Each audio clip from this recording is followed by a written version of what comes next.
Hello, and welcome to episode number 66 of the Point of Convergence podcast. As always, I am your host, ExoAcademian. In the long history of strange events occurring in the lives of human beings, the drive for understanding has been, not surprisingly, shaped by the model of reality prevalent at the time. Thus, while our distant ancestors saw the appearance of strange, awe-inspiring, non-human intelligences as a manifestation of angels and demons, entities normally bound to the spiritual domain beyond this mortal coil, modern Westerners have tended to see more recent appearances of these non-human entities as the arrival of extraterrestrial entities who've traversed the vast expanse of outer space to get here. In both of these described kinds of encounters, the interpretation has less to do with the elements of the encounters themselves and more to do with the overarching meaning-making model of a particular civilization. And of course, this is not just a time-bound phenomenon, because even today, a shamanistically-oriented culture is likely to see these others in a very different light than a scientifically minded society shaped by the values of the Enlightenment. In fact, when the gatekeepers of a particular society are convinced that certain kinds of described encounters just simply cannot be, as in modern Western societies, then when these encounters are cloaked in a particularly potent degree of what is often termed high strangeness, the event is just suppressed altogether, lest the witness be deemed mentally unstable or of questionable credibility. This, of course, doesn't mean that such events don't happen, but merely that they have no place to be categorized and analyzed within a particular framework. All that is to say, the annals of non-conventional encounters from across time serve as a kind of roadmap for our shifting collective attempt to describe reality itself, and to separate the understanding of these kinds of encounters from the overarching meaning model of a particular time and place in which they occurred is to miss a major point of the exercise, for these matters work hand in hand in a coordinated and interwoven feedback loop of event and interpretation. Typically, while a certain brave subset of pioneers are willing to question the meaning model of a particular time and place, the overarching meta-narrative doesn't begin to break down, making room for new and transcendent hypotheses until the sheer volume of outlier data has created enough collective cognitive dissonance so as to make it clear that there is no other feasible way forward than to trailblaze a new meta-narrative altogether. Speaking of trailblazing new meta-narratives, today we're going to discuss the work of just such an individual. Donald Hoffman, an American cognitive psychologist and professor in the Department of Cognitive Sciences at the University of California, Irvine, with joint appointments in the Department of Logic and Philosophy of Science, the Department of Philosophy, and the School of Computer Science, is someone who, decades ago, became convinced that the reality model that Western society has been living under over the last several centuries simply cannot stand.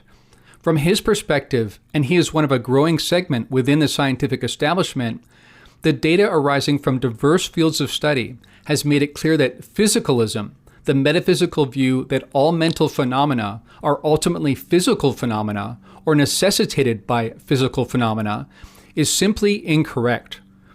Make no mistake, Hoffman's postulations are not based in imagination and wishful thinking. No, truth be told, mathematical theorems and the implications of the theory of evolution by natural selection are what drive this new line of thinking. These ideas, put forth in a model he calls conscious realism, have profound implications for our understanding of all that is. And as it pertains to the usual subject matter of this podcast, Hoffman's work opens up new, tantalizing, and explanatorily powerful ways of making sense of the strange encounters we've been discussing, while also offering a robust explanation to make sense of the so-called Fermi paradox. It is the implications of Hoffman's conscious realism as it pertains to the UFO phenomenon and general paranormality that we'll be going into a deep dive into in this, the 66th episode of the Point of Convergence podcast.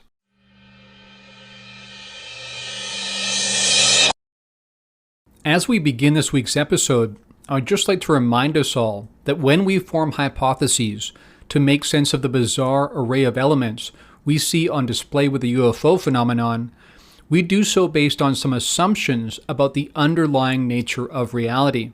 It's important to keep that in mind. Now, we have evolved to filter data through a series of assumptions. This has allowed us to stay alive and navigate a complex world. Remember this statement because we will come back to it time and time again in this episode. These assumptions lead us to certain hunches about what is going on in the world.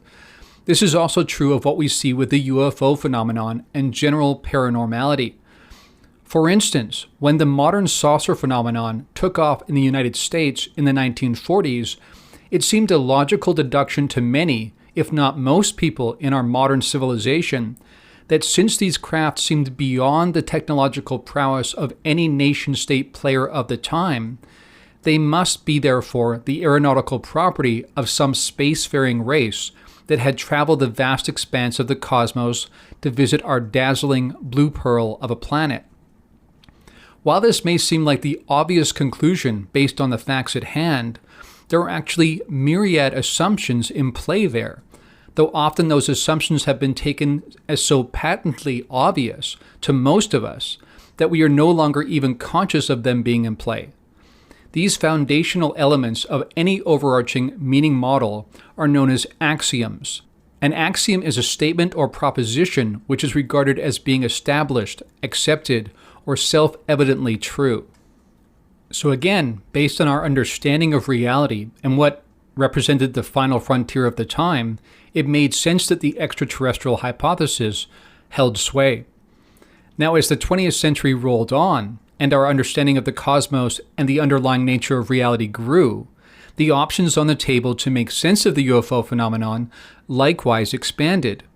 Notice here that it's not that the nature of the encounters changed, but rather that the development of a more complex, multifaceted reality model gave birth to new interpretive possibilities.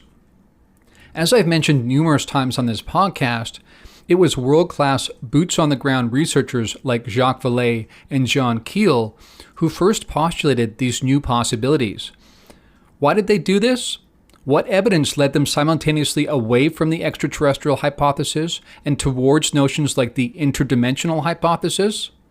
Well, firstly, they noted that the decidedly spiritual overtones, along with heaping doses of what came to be known as high strangeness, seemed to suggest something more complex, and in Vallée's famous words, interesting was in play.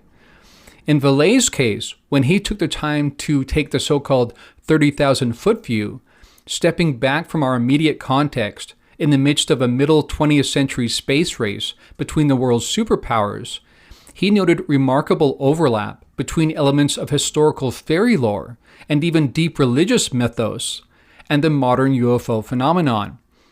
Why was this the case?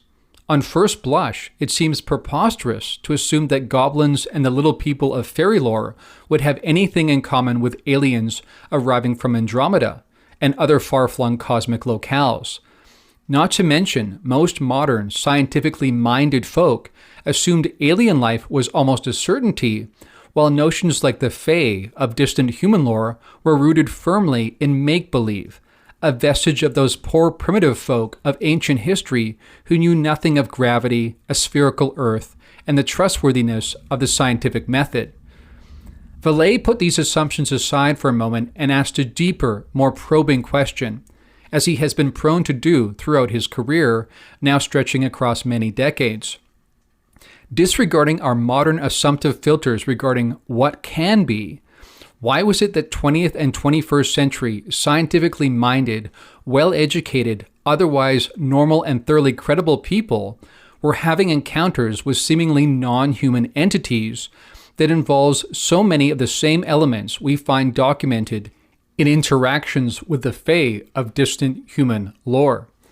And why were so many of these modern encounters cloaked in such a heavy fog of spiritual overtones, so much so that it often led to a wide-ranging and permanent change in the worldview of those impacted? Was it possible, Vallée asked aloud, that these modern folk were actually encountering the very same entities that our ancestors had grappled with in the deep reaches of our species' history?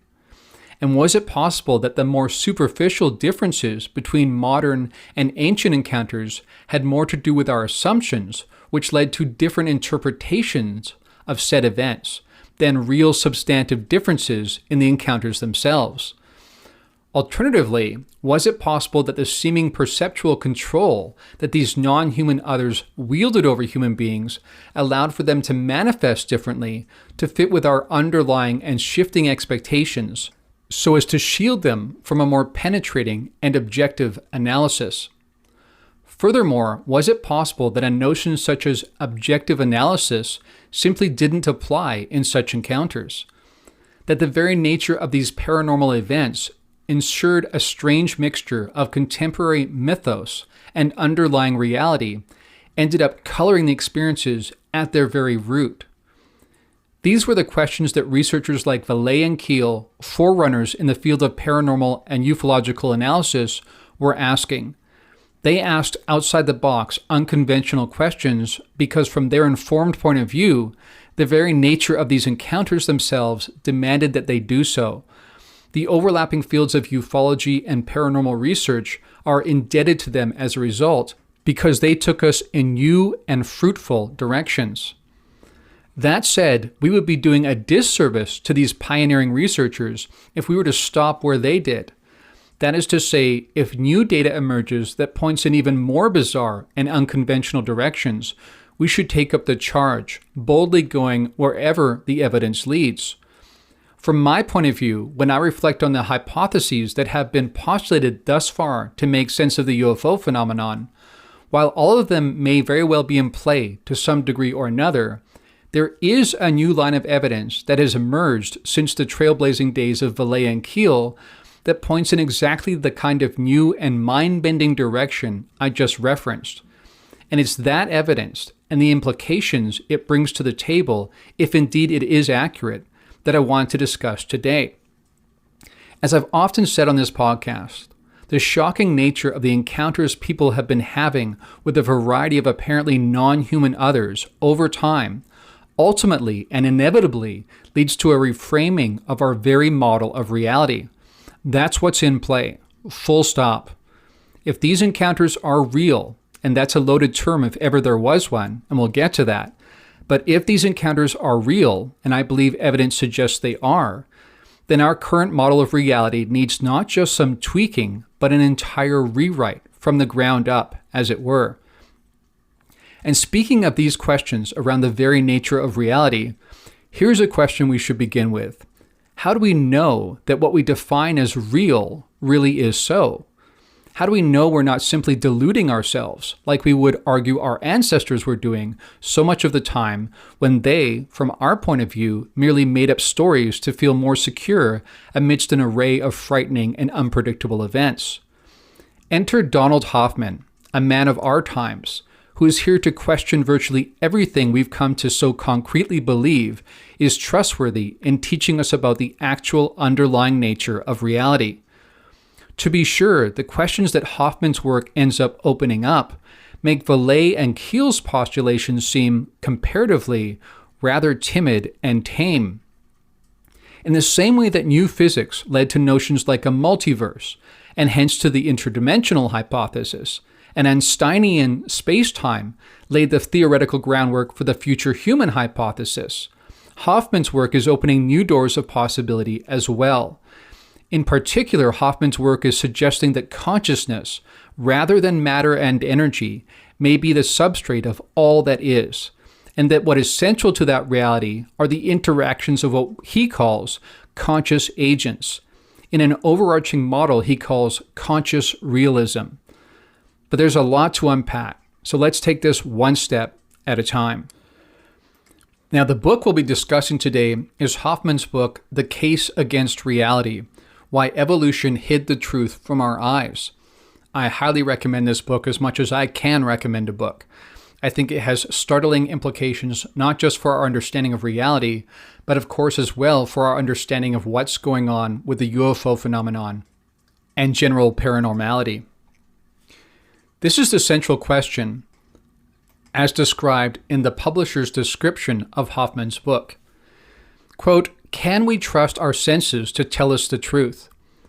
Challenging leading scientific theories that claim that our senses report back objective reality, cognitive scientist Donald Hoffman argues that while we should take our perceptions seriously, we should not take them literally. How can it be possible that the world we see is not objective reality? And how can our senses be useful if they are not communicating the truth?" Hoffman grapples with these questions and more over the course of this eye-opening work. Ever since Homo sapiens has walked the earth, natural selection has favored perception that hides the truth and guides us towards useful action, shaping our senses to keep us alive and reproducing. We observe a speeding car and do not walk in front of it. We see mold growing on bread and do not eat it. These impressions, though, are not objective reality. Just like a file icon on a desktop screen is a useful symbol rather than a genuine representation of what a computer file looks like, the objects we see every day are merely icons, allowing us to navigate the world safely and with ease. The real-world implications for this discovery are huge, from examining why fashion designers create clothes that give the illusion of a more attractive body shape, to studying how companies use color to elicit specific emotions in consumers, and even dismantling the very notion that space-time is objective reality. The case against reality dares us to question everything we thought we knew about the world we see." Unquote. Now, as we begin discussing Hoffman and his work, I want to make it clear that he used to be a physicalist. He began in mainstream science. It was only when he became convinced that physicalism, as I said in the introduction, is untenable that he looked for new avenues to pursue, and he ended up with consciousness. Now, specifically, what problem did he run into from within the physicalist model that made him abandon it altogether? Well, it really comes down to what is called the hard problem of consciousness, which is defined as such, quote, "The hard problem of consciousness, defined by Chalmers in 1995, is the problem of explaining the relationship between physical phenomena, such as brain processes, and experience, i.e. phenomenal consciousness or mental states and events, with phenomenal qualities or qualia." Unquote.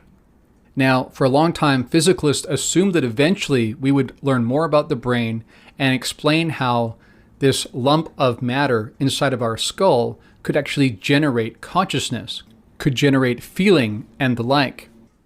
Now, in his book, The Case Against Reality, Hoffman addresses this question specifically in talking about what we would need in a physicalist model for consciousness. Quote, "What do we want in a scientific theory of consciousness? Consider the case of tasting basil versus hearing a siren. For a theory that proposes that brain activity causes conscious experiences, we want mathematical laws or principles that state precisely which brain activities cause the conscious experience of tasting basil, precisely why this activity does not cause the experience of, say, hearing a siren, and precisely how this activity must change to transform the experience from tasting basil to, say, tasting rosemary. These laws or principles must apply across species or else explain precisely why different species require different laws. No such laws, indeed no plausible ideas, have ever been produced." Unquote. And again, that really gets to the root of it. That's the hard problem of consciousness. And as Hoffman just said there, because no ideas have even been proposed to plausibly explain how this could even be the case within a physicalist model, Hoffman ultimately abandoned physicalism and moved towards consciousness as a primary substrate of reality itself. Now, as you heard mentioned in the book publisher's description of this book, much of the implications of Hoffman's theory, conscious realism, come down to the implications of evolution by natural selection. Now, what does evolution by natural selection actually do? Well, again, according to Hoffman's book, quote, "We encounter a startling fitness beats truth, FBT, theorem, which states that evolution by natural selection does not favor true perceptions. It routinely drives them to extinction. Instead, natural selection favors perceptions that hide the truth and guide useful action. He goes on to say elsewhere, our perceptions misled us about our place in the universe. But the deeper message is this: our perceptions can mislead us about the very nature of the universe itself. We are prone to falsely believe that certain limitations and idiosyncrasies of our perceptions are genuine insights into objective reality. And furthermore, elsewhere he says, quote, the tinkering of evolution can concoct perceptual interfaces with endless forms most beautiful and most wonderful. The vast majority of these, however, are to us most inconceivable. Evolution is not finished tinkering with the perceptual interfaces of Homo sapiens. The mutations that bless 1 in 25 with some form of synesthesia are surely part of the process, and some of these mutations might catch on. Much of the tinkering centers on our perceptions of color. Evolution defies our silly stricture that our perceptions must be veridical. It freely explores endless forms of sensory interfaces, hitting now and then on novel ways to shepherd our endless foraging for fitness, unquote. Now, by the way, when he mentions veridicality there, he's talking about truthfulness, being actually aligned with reality itself. And his point is that is not what evolution does. Evolution serves up subjective interfaces, virtual realities, if you will, that we experience through our perceptions in order to keep us alive and to perpetuate the species, not at all to show us reality. And just to make this clear, this is not a guessing game. He's not merely postulating here. There have been mathematical theorems that prove that our ancestors that saw more of reality would have been driven to extinction. Full stop. In an interview with Quantum magazine, Hoffman made this even more clear. He was quoted as saying, quote, the classical argument is that those of our ancestors who saw more accurately had a competitive advantage over those who saw less accurately, and thus were more likely to pass on their genes that coded for those more accurate perceptions. So after thousands of generations, we can be quite confident that we're the offspring of those who saw accurately, and so we see accurately. That sounds very plausible, but I think it is utterly false. It misunderstands the fundamental fact about evolution, which is that it's about fitness functions, mathematical functions that describe how well a given strategy achieves the goal of survival and reproduction. The mathematical physicist Chetan Prakash proved a theorem that I devised that says, according to evolution by natural selection, an organism that sees reality as it is will never be more fit than an organism of equal complexity that sees none of reality but is just tuned to fitness. Never, unquote.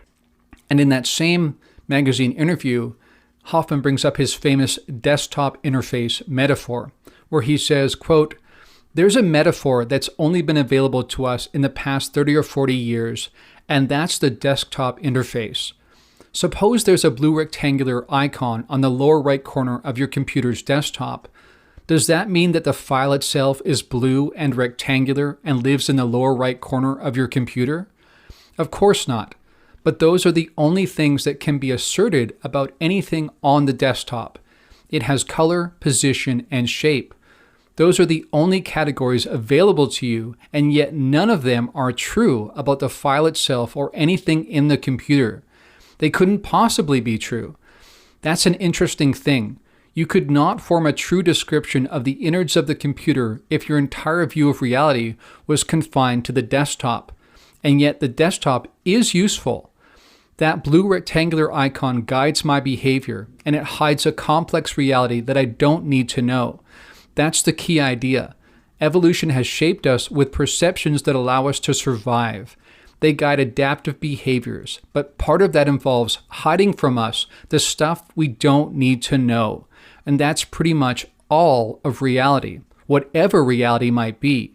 If you had to spend all that time figuring it out, the tiger would eat you, unquote. Now, as Hoffman points out there, the desktop interface metaphor is a very useful one because we know that when we drag a file folder into a trash can, so to speak, on our desktop, that's not actually describing what's really going on. In fact, it's not even close. It's an approximation that tells us what our actions will produce. In other words, it's a kind of fitness function like we see with evolution. What's really going on with the computer behind the scenes involves transistors and zeros and ones and binary code.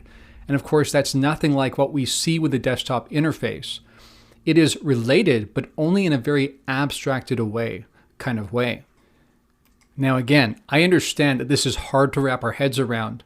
Our intuition tells us that what we experience is reality. How else would we conclude anything else? It's all we've ever known. And on top of that, we all say the same things about it.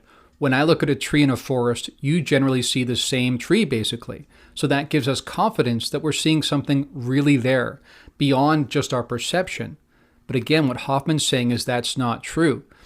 And in terms of us both seeing the same thing and giving us more confidence, therefore that it's real, intersubjective agreement does not equal truthfulness.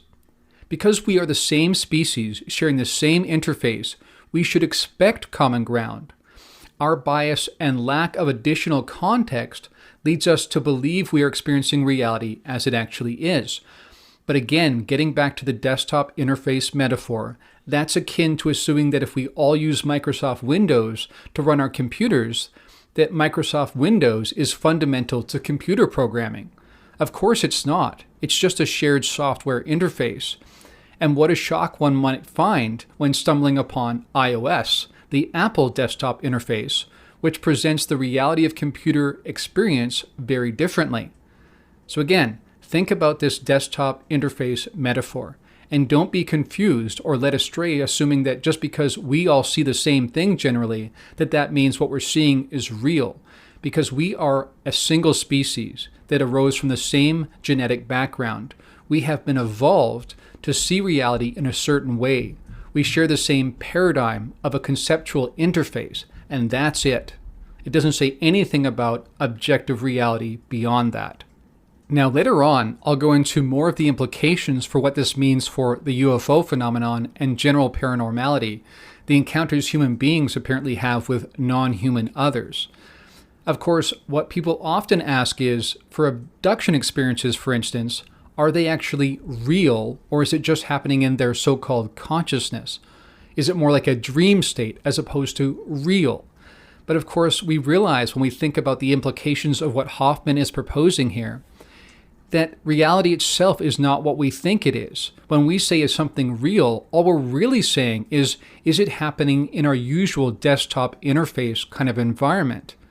And if it's a very advanced intelligence, a non-human intelligence, an alien intelligence, alien to the desktop interface we all share, then of course it's not necessarily going to render in the same way that icons usual to the desktop interface render. I know this is hard to wrap our heads around, but it's key. And I think this opens up interesting avenues to pursue in terms of explaining some of the high strangeness, some of the ways that these others seem to show up in ways that defy the rule set of our reality, especially when you think about our reality more like a virtual reality that we all share. Let's get back to that interview in Quantum Magazine that helps flesh this out a little more. The interviewer asks, "So everything we see is one big illusion?" And Hoffman responds, "We've been shaped to have perceptions that keep us alive, so we have to take them seriously. If I see something that I think of as a snake, I don't pick it up. If I see a train, I don't step in front of it. I've evolved these symbols to keep me alive, so I have to take them seriously. But it's a logical flaw to think that if we have to take it seriously, we also have to take it literally." Then the interviewer asks, "If snakes aren't snakes and trains aren't trains, what are they?" And Hoffman responds, "Snakes and trains, like the particles of physics, have no objective, observer-independent features. The snake I see is a description created by my sensory system to inform me of the fitness consequences of my actions. Evolution shapes acceptable solutions, not optimal ones. A snake is an acceptable solution to the problem of telling me how to act in a situation. My snakes and trains are my mental representations. Your snakes and trains are your mental representations." Unquote. Now, earlier on, when we were talking about the work of Jacques Vallée and John Keel, I mentioned how new hypotheses rolled out as our understanding of reality became more complex and offered up new potential avenues for sources for some of these non-human others we were apparently interacting with. But that said, when you think of each of the common hypotheses we see bandied about, they generally are based in an understanding that space-time is foundational, that somehow space-time is an accurate description of reality. Even when we talk about a multiverse and the idea that there may be many universes within a totality, and that some of these others may be coming from an alternate Earth or some other alternate dimension, physically, we're still thinking in terms of space-time. But one of the interesting implications of Hoffman's work is that space-time is not really real. And just to be clear, it's not just Hoffman who's saying this. There are many physicists, cutting-edge physicists at the leading edge of their field, who are recognizing the same thing. For instance, Nathan Seberg of the Institute of Advanced Study at Princeton said, I quote, "I am almost certain that space and time are illusions. These are primitive notions that will be replaced by something more sophisticated," unquote. And Hoffman goes on to say in his book, quote, "Physicists realize that space-time is doomed. Space-time cannot be foundational in physics. A new theory is required in which space-time, objects, their properties, and their fiction of cause and effect sprout from a more primordial ground," unquote. So let's make that really clear. He's saying that physicists are realizing this, that space-time as a conceptual notion to describe our reality from a foundational point of view cannot stand. It is largely untenable at this point. We need something else which gives life to, which creates an epiphenomena, something that comes from it, that looks like space-time, objects, their properties, and the fiction of cause and effect. Very interesting there, because when you think about synchronicity, different elements of high strangeness that we've noted, that I've experienced many, many times, almost on an increasing level over time, we have some understanding of how that can be going on, because again, usual cause and effect is more like a kind of action within our interface. Something more primary is what's really going on. And here we might remember what Einstein said of these matters. He said, I quote, "Time and space are modes by which we think and not conditions in which we live," unquote. Okay, so this really comes down to a notion like realism being undone. This is what Hoffman has to say in that regard. Quote, "I want to propose that realism is false, and what we're seeing is more like a user interface or a virtual reality headset. Think about a virtual reality game of tennis. You're playing VR tennis with a friend. You both have your headset and bodysuits on. You see your friend's avatar on a tennis court and you start playing. Your friend hits the tennis ball to you and you hit the tennis ball back to your friend.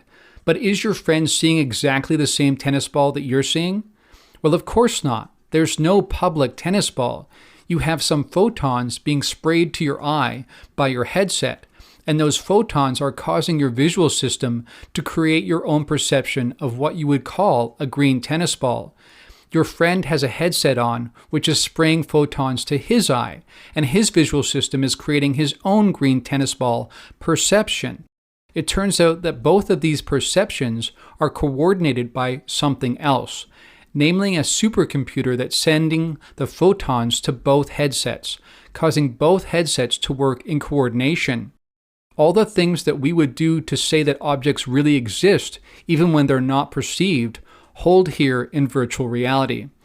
That doesn't mean that the tennis ball exists and has any physical properties when it's not perceived. It just means that there is some objective reality," unquote. And so from all this, from all these implications of the research that Hoffman has done, and again, I want to make it clear, these are based on mathematical theorems. This is not just postulation. The reason why it's so hard to really reckon with this is because it's so counterintuitive, not because it's not well supported by the evidence. It really is. But again, from Hoffman's point of view, he sees consciousness as primary, and aspects like matter and energy are epiphenomena within consciousness and not the other way round, as reductionistic materialism would have you believe. And so what Hoffman proposes is something he calls conscious realism, which he defines like this, quote, "Conscious realism makes a bold claim. Consciousness, not space-time and its objects, is fundamental reality and is properly described as a network of conscious agents. To earn its keep, conscious realism must do serious work ahead. It must ground a theory of quantum gravity, explain the emergence of our space-time interface and its objects, explain the appearance of Darwinian evolution within that interface, and explain the evolutionary emergence of human psychology." Unquote. Now, this is key. What he's saying is, whenever you postulate something, a hypothesis, you begin with certain axioms, certain givens. You say, give me this, and from that, if I can spin up everything else in reality, then there's a lot of explanatory power behind my hypothesis, behind my model. And believe me, there are just as many of these axioms, these unproven aspects of reality, that are behind reductionistic materialism. What Hoffman is saying is, give me consciousness. Let's begin there. And if this is really pointing to reality as it really is, then from it, I should be able to spin up space-time, human psychology, quantum gravity, and the like. And that's exactly what he's pursuing now in his ongoing work.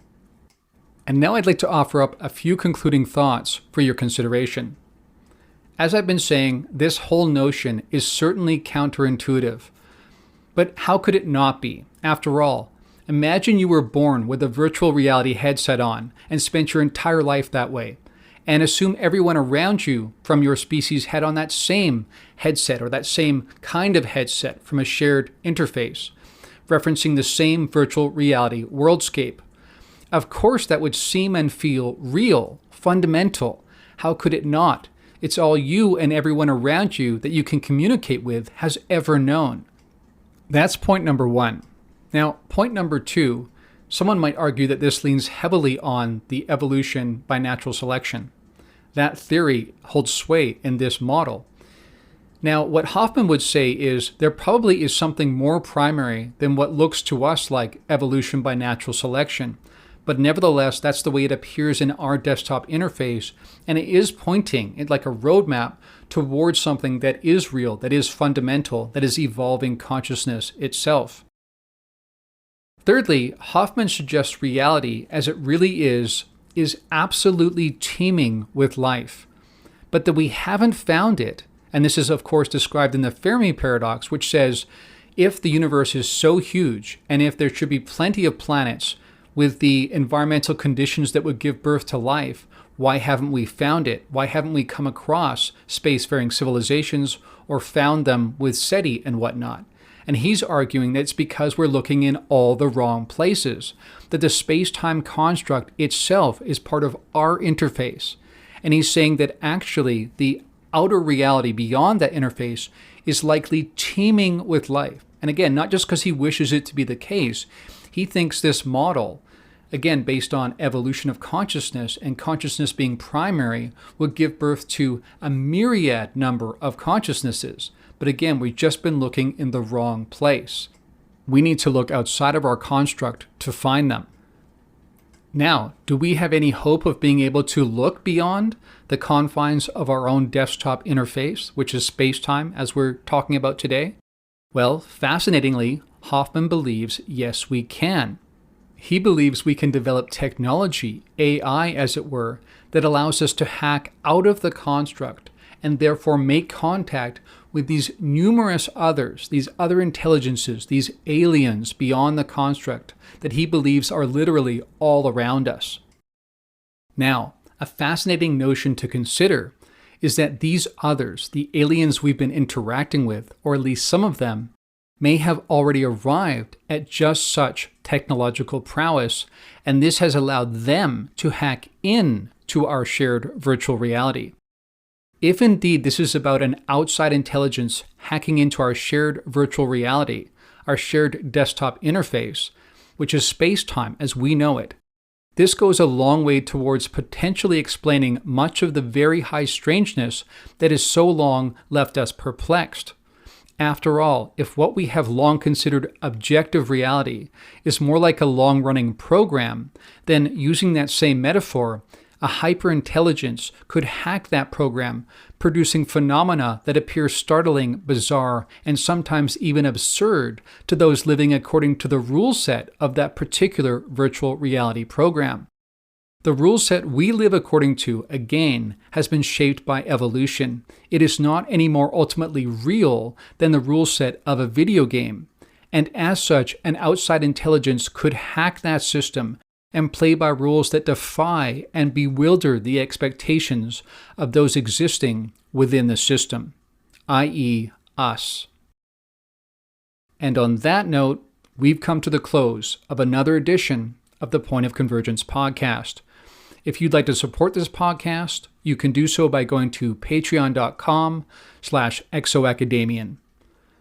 But until next time, friends, from deep within the Blue Ridge Mountains of North Carolina, this is ExoAcademian signing out.